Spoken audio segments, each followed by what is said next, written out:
You're out there staring at the biggest change the car world has seen since the birth of the minivan. Electric SUVs are everywhere. At the mall chargers, in YouTube ads, plastered all over urban highways, promising you the future, now. They lure you with silent torque, one-pedal driving, government rebates, and the hope that you'll never worry about oil changes or emissions again. But what if, hidden beneath the screens and the chargers, is a new kind of automotive heartbreak? A breed of regret machines, stacking up owner complaints, losing tens of thousands in value, and sometimes putting you, your family, or your wallet at risk. Today's Autopedia is your guidepost. This is the only list you need for the top 10 EV SUVs that you shouldn't just skip.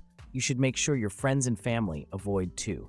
Every entry here draws not just from a single ranking, but owner forums, cross-market reliability studies, depreciation analyses from sites like iSeeCars and CarEdge, and the kind of what goes wrong discussions you won't see in glossy brochures. Here's the cars leaving owners furious and costing them big, less than 5 years after launch. The warning lights blink first for the Volvo EX30. Few EV debuts in 2024 and 2025 got more hype. Volvo's minimalist charm, affordable pricing, and a promise of Scandinavian reliability. Reality, however, hits like a cold shower. It turns out the EX30, despite looking chic and scoring points for fast charging and nimble size, is racking up reliability complaints at a record pace. Owners report charging lockouts, with the car refusing to disconnect from certain public chargers, a chronic infotainment crash that leaves navigation, AC, and vital EV displays unusable for entire trips, and alarming ADAS malfunctions where lane keeping, cross-traffic alerts, and even the emergency braking system fail intermittently or issue false alarms. Several major recalls have landed before its second year, including ones for unexpected power loss at motorway speeds and erratic steering lockups. It gets worse. Parts shortages in multiple markets, especially for control modules and charging hardware, leave early adopters waiting weeks, not days, for basic repairs. Residuals are tanking as fleets and short-term buyers rush to offload EX30s after rough first experiences, with some used models losing more than 20% of their value within a single year, more than nearly any compact rival, EV or not. The promise was sleek Swedish simplicity. The reality, as told by a rising tide of frustrated owners, is a long-term hassle that undermines Volvo's reputation for solid for life. Right behind, you'll see not just one, but an entire Tesla lineup. If depreciation is your worst fear, the Model S, Model X, and Model Y will give you nightmares. Think 65% or more value lost in 5 years. Model Y especially, which is the most sold EV in the world, loses an average of 18.5% of its value every single year. This is paired with a surging tide of owner complaints. Phantom braking, panel fits so inconsistent that body shops have built a side business on Teslas alone, and bricking high-voltage batteries that run $16,000 or more to replace if you're not under warranty. Even more concerning, the Model S racks up over 150 NHTSA recall campaigns since its debut, from fire hazards to autopilot bugs and failing door handles. Model X fares almost as badly, with 63% depreciation and chronic reliability headaches, from air suspension woes to charge port failures to repairs that only a select Tesla service center can handle. The Model 3, still the entry Tesla, still drops a staggering 56%, and while used EV deal headlines brag about price drops, the reality is sour for owners. What about the affordable side?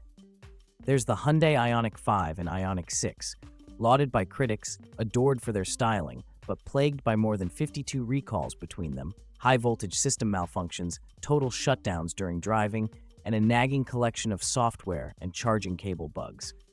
Their depreciation rivals the Teslas at 18.5% annually, and owner complaints about charger lockouts, unpredictable limp home modes, and a steering system recall that left thousands with unscheduled repairs mean even new tech isn't safe tech. Owners share stories of being stranded with family on highways, only to have dealers scratch their heads over error codes and parts delays months long.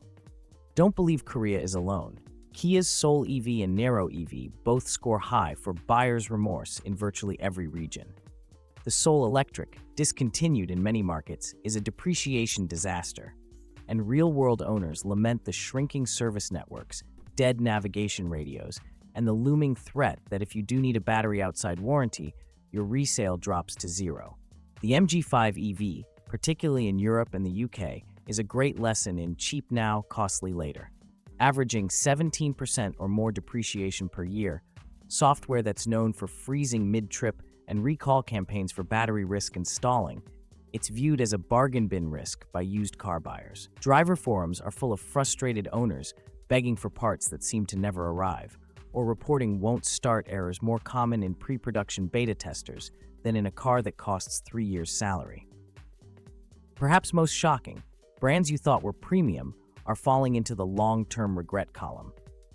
BMW iX, despite luxury trimmings and wild acceleration, loses more than 17% of its value each year and repeatedly frustrates drivers with system complexity, buggy electronics, and repair costs that make even Tesla blush. Its recall list grows, from airbag sensors to iDrive controller issues and numerous high-voltage failures. Next up, the Mercedes EQS SUV is a six-figure money pit. Not only do owners lose over 16% annually in value, the LED headlight replacement bill alone can be $6,000 or more, and growing complaints about entire dashboard blackout, secondary 12-volt battery failures, and parts stockouts in dealership networks have put this pioneering Mercedes on the avoid side for long-haul value. It's easy to think the utility crowd was immune. Think again. Ford's Mustang Mach-E starts strong in the showroom, but high-volume failures in propulsion control modules and battery packs, data-logged loss of propulsion episodes, power-up failures, warning lights galore, and over 16% a year lost to depreciation put it solidly on the do-not-buy list for cautious drivers. Owners sharing their experiences on forums recount waiting months for parts, OTA updates that fix one error and spawn two more, and the sinking feeling that first-gen excitement has become very expensive regret. Think that only the ultra-modern models are affected? Take the Volkswagen ID.4. Born from Europe's new wave of EV crossovers, it offers range and space, but real-world frustrations are in the same league.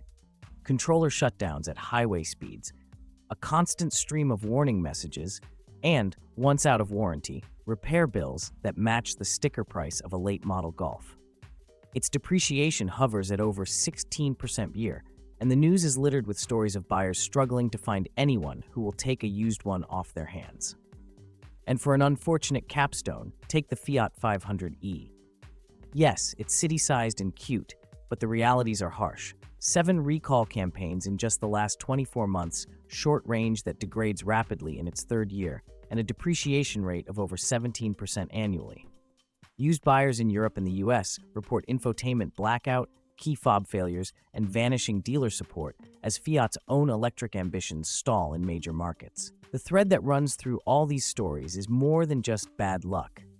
It's a convergence of first-generation batteries, software architectures that aren't yet bulletproof, charging tech that's outpaced the power grid or service network by years, and the relentless push of manufacturers to get new models out the door faster than they can solve real-world problems. The result: buyers, especially early adopters, are often the quality control department after they've paid full price. If you're considering the plunge, ask yourself, what does the owner community say after 18 or 36 months? What do independent mechanic and fleet data actually reveal about needing bulletins, updates, batteries, or even simple fuses? Will you be able to sell, or is your only option accepting a shocking loss, or trading in for pennies on the original dollar? Will the features and performance balance the lost time, dealer headaches, and possibly 5 figures in lost equity? At Autopedia, we care less about what's trending and more about what will still be on the road with happy owners 5 and 10 years from now. If you want proof, just check the retention charts, the recall reports, and the distress threads in every major EV forum. Do your own homework, but keep our top 10 regrets warning in your bookmarks for the next time you or anyone you know is walking into a dealership, a Carvana kiosk, or checking out a barely used electric SUV online. Drop your horror stories or smart wins below. If you dodged a bullet or fell into a trap, tell the next wave of buyers what to look out for. Don't forget to subscribe for the next deep dive. We'll cover the 10 best EV SUVs for long-term happiness, real-world value, and family-proof miles. Let's make the electric future a smart, reliable, and transparent one, together. And that's why you keep it Autopedia.